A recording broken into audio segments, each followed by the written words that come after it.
Hello everyone, তো তোমরা সবাই কেমন আছো? আশা করছি সবাই খুব খুব ভালো আছো, আর আমিও বেশ ভালো আছি। প্রথমে আমরা গেছিলাম আগা খান প্যালেসে, তারপর ওইখান থেকে অটো ধরে আমরা এখন চলে এসেছি ওয়্যার মেমোরিয়ালে। এই মেমোরিয়ালটা সকাল 9:30 থেকে 12:30 অবধি খোলা থাকে, এরপর কিছুক্ষণ বন্ধ রেখে আবার 4টে থেকে সন্ধ্যা 7টা অবধি খোলা রাখে। আমাদের আস্তে আস্তে প্রায় 4:30 বেজে গেছিলো, তো আমরা এসে দেখি গেটটা খোলাই আছে। তো এখান থেকে আমরা টিকিট কেটে নিলাম, 20 টাকা করে এক একজনের টিকিট পড়েছে। আর এই ওয়ার মেমোরিয়াল কিন্তু মঙ্গলবার পূর্ণ বন্ধ থাকে। টিকিট কেটে আমরা ভেতরে ঢুকে পড়েছি, আর ভেতরে কি কি আছে সেটা তোমাদের সঙ্গে এবার শেয়ার করব। আর আগে বলে রাখি, এটি একটি যুদ্ধ স্মারক যা স্বাধীনতার পরবর্তী যুদ্ধের শহীদদের উদ্দেশ্যে নিবেদিত করা হয়েছে।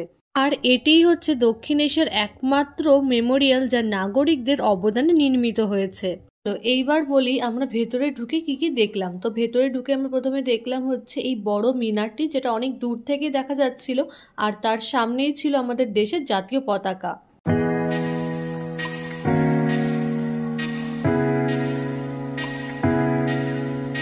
এখানে আসার পরপরই আবার বৃষ্টি পড়া শুরু হয়ে গেছে, আর এখন তো বেশ ভালোই বৃষ্টি পড়ছে, কিন্তু এখানে দাঁড়ানোর কোনো জায়গা নেই, তো যার জন্য ছাতা নিয়েই ঘুরছি।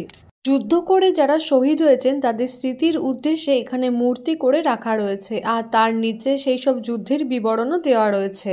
পাশেই ছিল বড় স্মৃতিসৌধটি, যেটা আমি দূর থেকেই দেখতে পাচ্ছিলাম। তো আমরা এখন চলে এসেছি সেই স্মৃতিসৌধটির সামনে, আর এটি বানানো হয়েছিল বীর জওয়ানদের স্মৃতির উদ্দেশ্যে। স্মৃতিসৌধটি উন্মোচন করা হয়েছিল এবং 1998 সালে 15ই আগস্ট জাতির উদ্দেশ্যে উৎসর্গ করা হয়েছিল।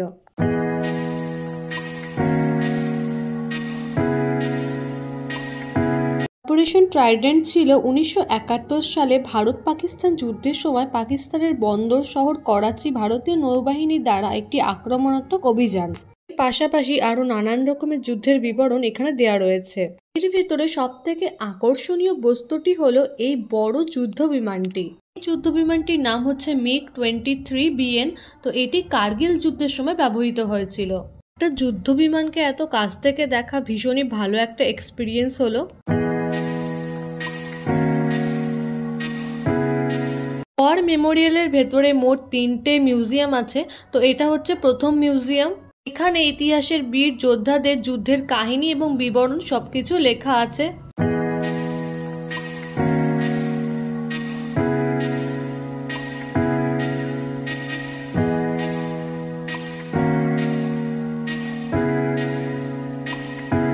মিউজিয়াম থেকে বাইরে বেরোনোর পরে আমরা আরো কিছু যুদ্ধের কামানগুলো দেখছিলাম।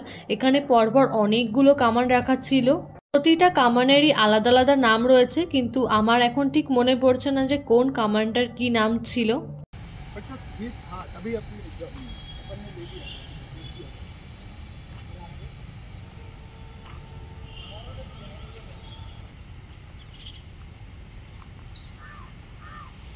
সামনে যে মিউজিয়ামটা দেখতে পারছো, এটা হচ্ছে সব থেকে বড় মিউজিয়াম। আমরা এটাই প্রথমে ঢুকবো না, আমরা আগে সেকেন্ডটাই ঢুকবো, তারপরে আমরা এই মিউজিয়ামটাই ঢুকবো।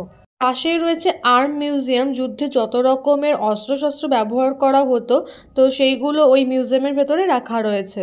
এখানে আবার কতগুলো ছোট ছোট বাড়িঘরও করে দেওয়া আছে, দেখতে কিন্তু ভীষণই কিউট লাগছে। দূর থেকে দেখা যাচ্ছে মিউনিশনস গ্যালারি, তো আমরা এখন ওইখানেই যাচ্ছি। এর ভেতরে তোমরা দেখতে পাবে অগ্নি-ভি, নাগ, পৃথ্বী মিসাইল, যেগুলো কাচের বাক্সে সুন্দরভাবে রক্ষণাবেক্ষণ করা হয়েছে। এছাড়াও তোমরা দেখতে পাবে নানান রকমের বন্দুক, গুলি এবং কামানের সেল।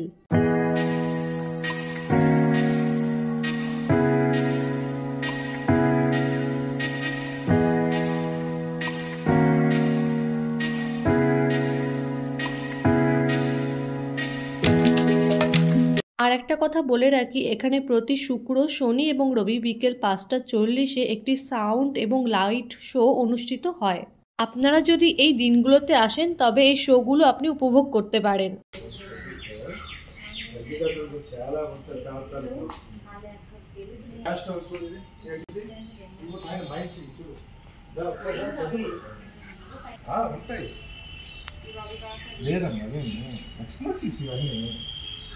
এরপর আমরা চলে যাব সব থেকে বড় মিউজিয়ামের ভেতরে, সেটা হচ্ছে সাউদার্ন কমান্ড মিউজিয়াম।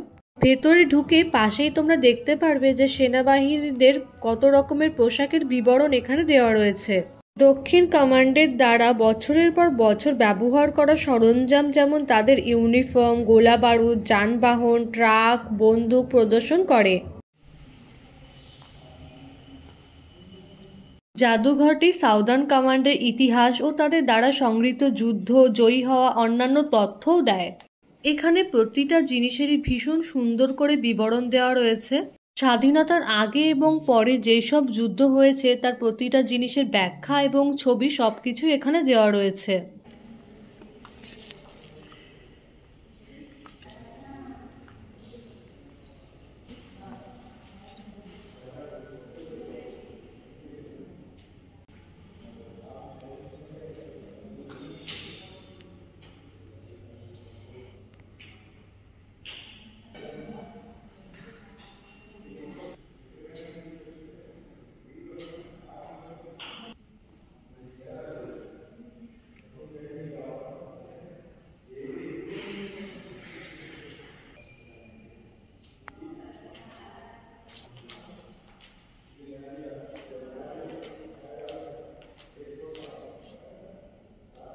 এই পুরো মিউজিয়ামটা ঘুরতে প্রায় 2 ঘন্টা সময় লেগে যাবে। মিউজিয়ামটা এতটাই বড়।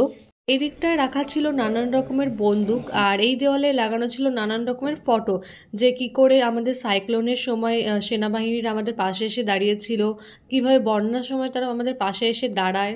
2008 সালে মুম্বাইয়ের তাজ হোটেলের ওপর যে জঙ্গি হামলা হয়েছিল সেই বিবরণ এখানে দেওয়া রয়েছে।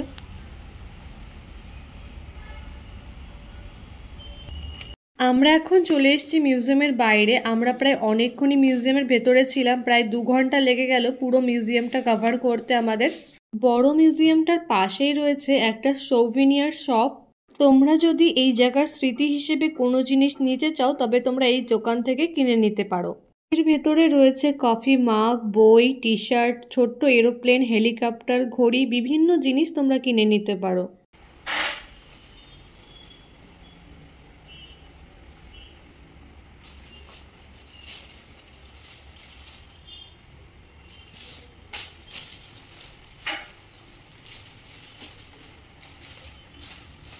প্রতিটা জিনিসই কিন্তু রিজনেবল প্রাইসে পাওয়া যায়, তো তোমরা যদি চাও এখান থেকে কিছু একটা নিয়ে যেতে পারো।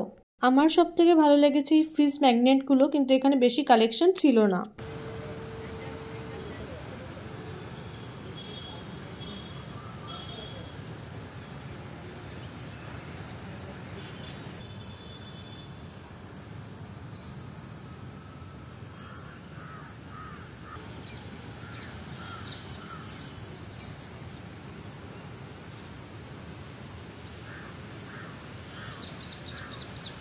পাশেই ছিল আরও একটা মিউজিয়াম।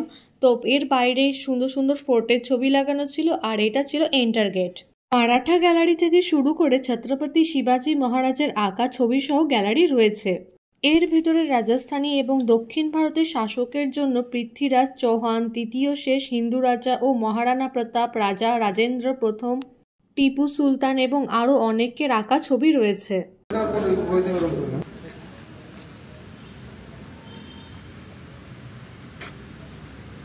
আমাদের প্রায় প্রতিটা জিনিসই দেখা হয়ে গেছে, এখন আমরা বাড়ি ফিরবো। তো আজকের মতো ব্লগটা তাহলে এখানে শেষ করছি। যদি আমার ব্লগটা ভালো লেগে থাকে তবে অবশ্যই লাইক করো, চ্যানেলে নতুন হলে সাবস্ক্রাইব করে দিও।